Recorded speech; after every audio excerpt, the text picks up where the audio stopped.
In the past 2 decades, Smash Bros. Has made a name for itself as a grand celebration of gaming.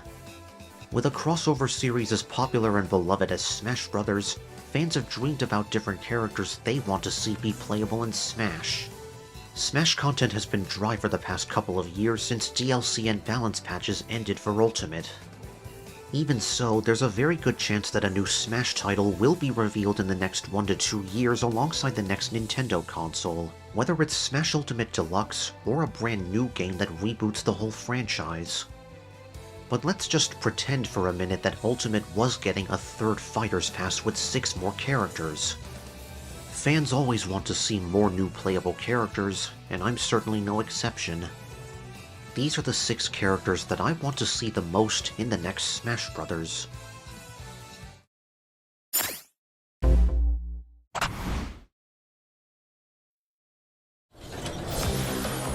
Failure again! Capture him! Uh-oh! Prepare the female Bandicoot.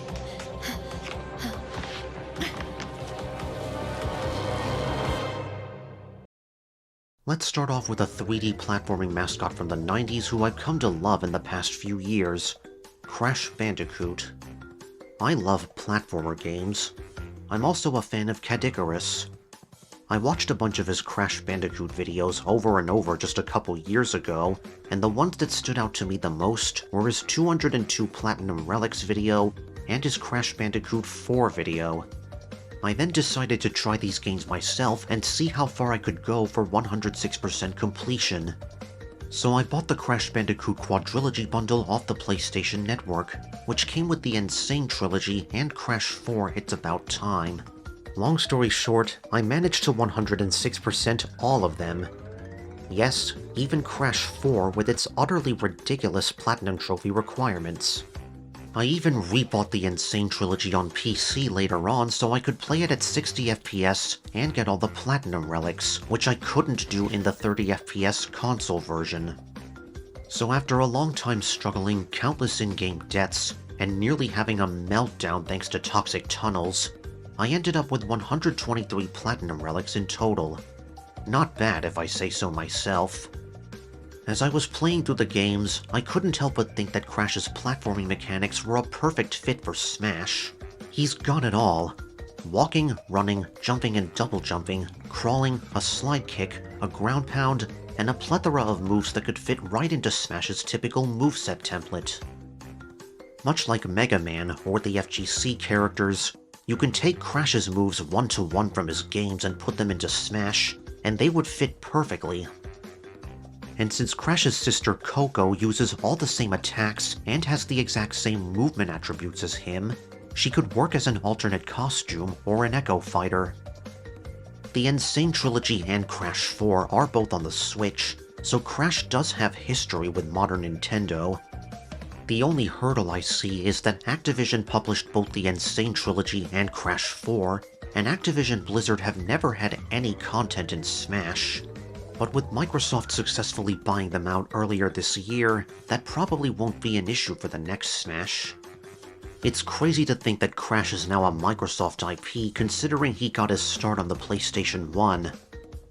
But if that makes it easier for Crash to join Smash Bros., I'm all for it. Plus, he's playable in Smash Bros. Crusade, a sprite-based Smash fan game that's actually really well made. So fan developers have already tried putting him into a Smash environment, even if it's not official. I hope the next Smash game lets Crash go from a Crash Bash to a Smash Bash.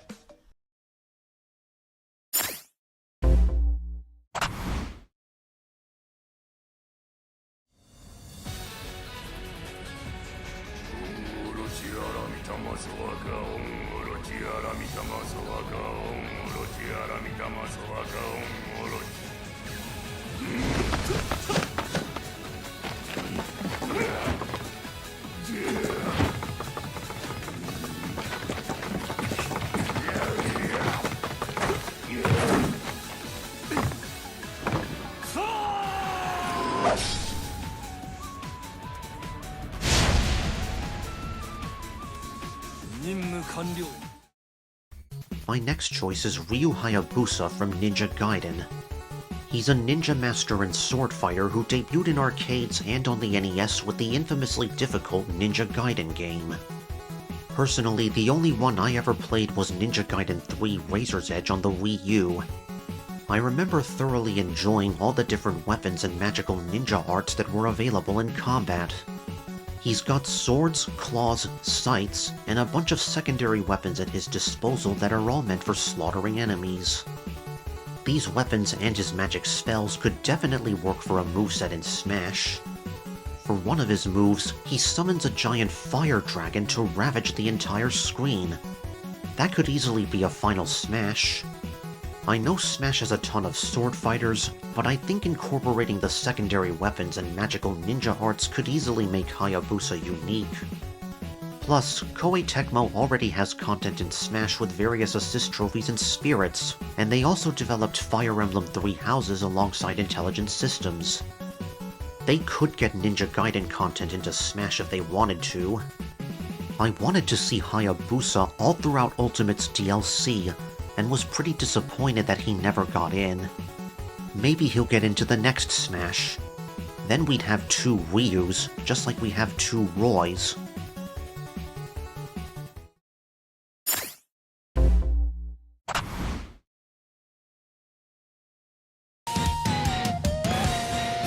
Rise and shine, don't wanna work, I'd rather play. Shake my hips and whip my hair, it's a new day. The magic won't blow, my heart yells, let's go transform and fly away. We will dance through the danger until the world is saved. Can't stop me now 'cause I'm Shantae.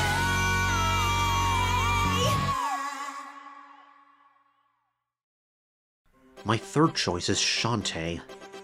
She was my vote for the Smash Ballad all the way back in 2015, and that ended up with her getting a Mii Brawler costume. Hey, it's something at least.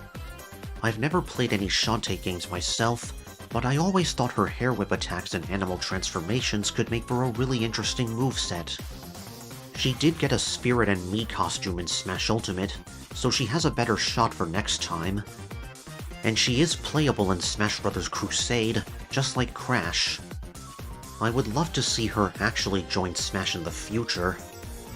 Maybe she could have Nega Shantae as an alternate costume.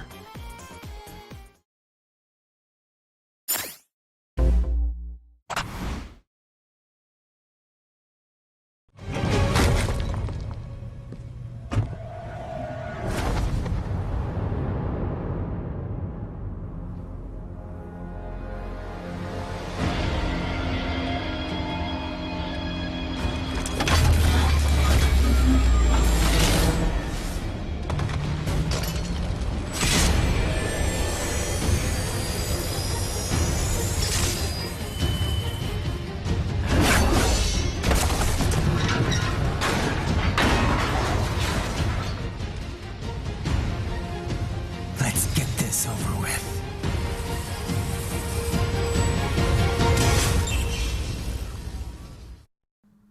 My fourth choice is Raiden. I haven't played any Metal Gear Solid games, except for Metal Gear Rising: Revengeance, but I loved it to pieces. The high-octane action, the boss battles, and the soundtrack were all so good. And the combat was definitely the highlight of the game.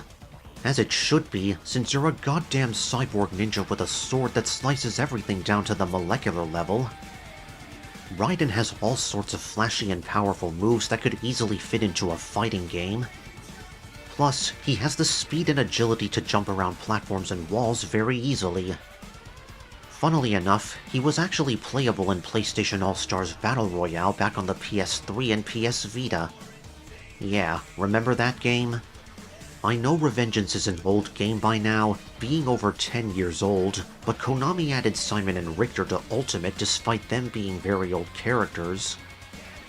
Plus, Raiden's Revengeance design is a spirit in Smash Ultimate, so they've already acknowledged his existence.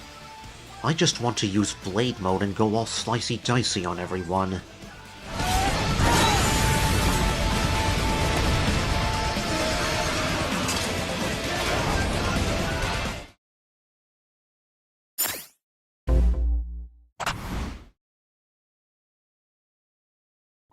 Ready? Then show me. I'm not gonna lose.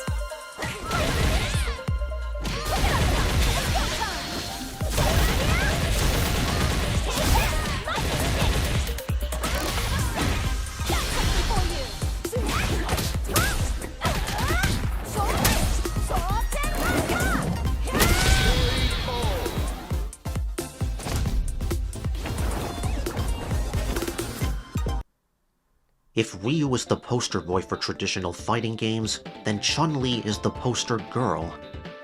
She was the very first female character ever playable in a fighting game. If there was any one Street Fighter character that deserves a spot in Smash besides Ryu and Ken, it would absolutely be her. I find it a bit disappointing that the fighting game character assortment in Smash Ultimate is just a sausage fest, so I think adding Chun-Li to the roster would be a good move. I'm not basing this request solely on gender equality, it's also because Chun-Li is just a kick-ass, timeless, and attractive character who really deserves a spot in Smash. She's generally known for having fast-paced and rapid-fire attacks that leave little to no time for the opponent to react. This would be a stark contrast to the other FGC characters who focus more on brute force and heavy damage output. Not to mention, her famous lightning kicks are already used in Smash with Fox and Min Min's jab infinites.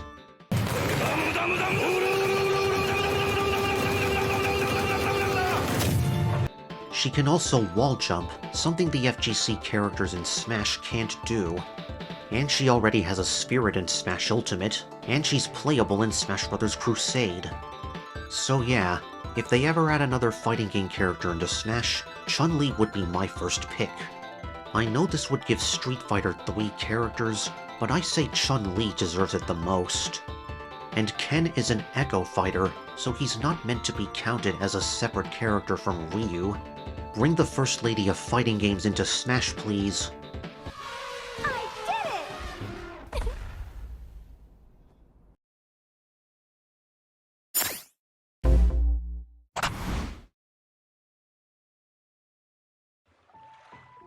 So, what you're trying to say is that you fell here from another world?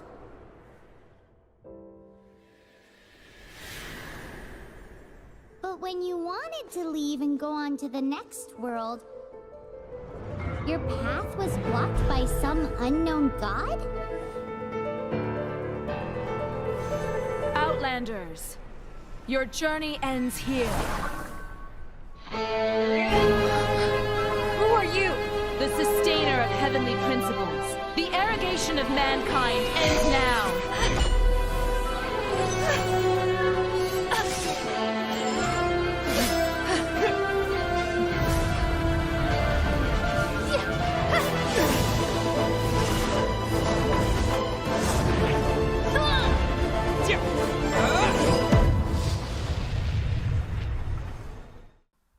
Okay, this next one might be controversial, but hear me out. The last character I want is the Traveler from Genshin Impact. It's impossible to deny the impact that Genshin has had on the present-day gaming industry. Ever since its debut in September 2020, it's taken the gaming world by storm. While I'm at it, where the hell is that Switch version you promised, Hoyoverse? It's been almost 4 years since you announced it. Thanks to its incredibly strong social media presence and in-game update schedule giving us a new version every 6 weeks, it's maintained a huge following over the past 3 years. And of all the playable characters in Genshin, the Traveler is the most logical pick as a Smash fighter. Just like multiple other fighters in Smash, you can pick between a male and female version of the Traveler, canonically named Aether and Lumine. They use a one-handed sword as their main weapon, so yes, they're basically another anime sword fighter. But their unique selling point is being able to use the 7 elemental powers that are present in Genshin, whereas all the other playable characters can only use one element. I've already thought up an entire moveset for the Traveler, which I may go over in the future. But basically, the gist of it would be switching between elements on the fly, like Shulk's Monado arts. This would change certain attacks the Traveler can use. Also, they would have a burst gauge next to their in-game portrait, like Cloud's limit gauge. This would let them charge up their elemental burst attacks and use it one time before having to charge it up again. This would be the best way to represent all of Genshin's elemental powers at once in Smash. And if you want to go the extra mile, they could program all the different elemental reactions from Genshin into Smash to allow for higher damage, higher knockback, or new combos. At the time of writing this, the Traveler only has 5 of the 7 elements in their arsenal. It's going to be 2 more years before all 7 elements are obtained. And the way I'm envisioning the Traveler's moveset, it won't be complete without all 7 elements. The next Smash title could be several years away, so the Traveler may obtain all 7 elements before then. Now some of you may be thinking, what about the Trailblazer from Honkai Star Rail? That game's more recent than Genshin, and it's also incredibly popular. Yes, but the Trailblazer only has 2 elements so far, or types as that game calls them. Star Rail only launched earlier this year, so the Traveler's moveset is much more fleshed out right now. I would say that the Traveler has a better chance of coming into the next Smash title with a complete moveset than the Trailblazer does.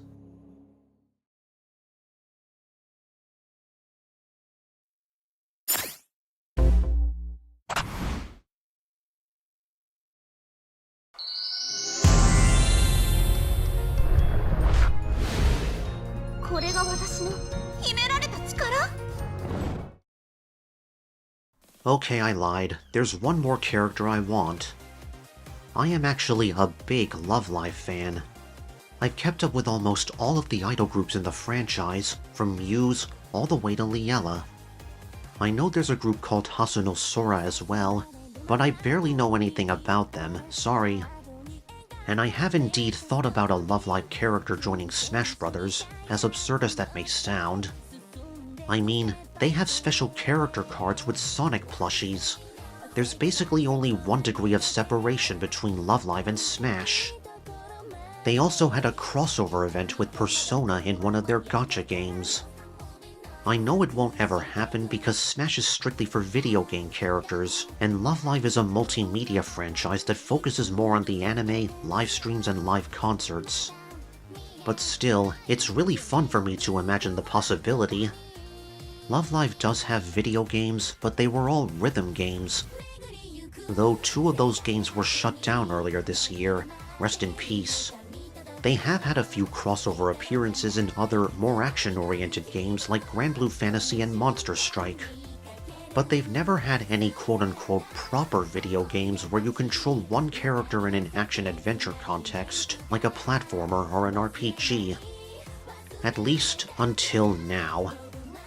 Earlier this year, Love Live Sunshine got a reboot fantasy anime called Yohane the Parhelion: Sunshine in the Mirror. And that anime just got a new tie-in video game called Blaze in the Deep Blue. No, not Blaze Blue. It's a 2D pixel art Metroidvania made by Inti Creates. They're best known for games in the Mega Man Zero and Mega Man ZX series, as well as the Azure Striker Gunvolt and Galgun franchises. Blaze in the Deep Blue features Yoshiko, also known as Yohane, as the main playable character, and I want her to join the next Smash Bros. Game. Thanks to this game, it's now much easier to visualize a potential Smash moveset for a Love Live character because of all the special abilities Yoshiko has. All the other Aqua members are part of Yoshiko's set of abilities. Yoshiko isn't my favorite Aqua member by any means, that would be Daya, but she is the main character of this new spin-off anime, and the main playable character of this game. So I'd say that Yoshiko has the best chance of joining Smash out of any Love Live character. Again, I know it will never happen. I'm not so delusional that I would say it has a realistic chance of happening, especially in a world where Goku has never gotten into Smash, despite Dragon Ball being a world-famous franchise with plenty of video games. But even so, this is something I would love to see happen one day. Love Live means a lot to me, and seeing a Love Live character join the ranks of Smash would make me so incredibly happy. And that covers all the characters I want the most in Smash. If you'd like to list up your most wanted fighters, then comment your thoughts below. If you made it to the end of this video, leave a comment with a flower emoji. Also, I would love for you to check out my Twitch, where I'm streaming at least once a week. Thanks for watching,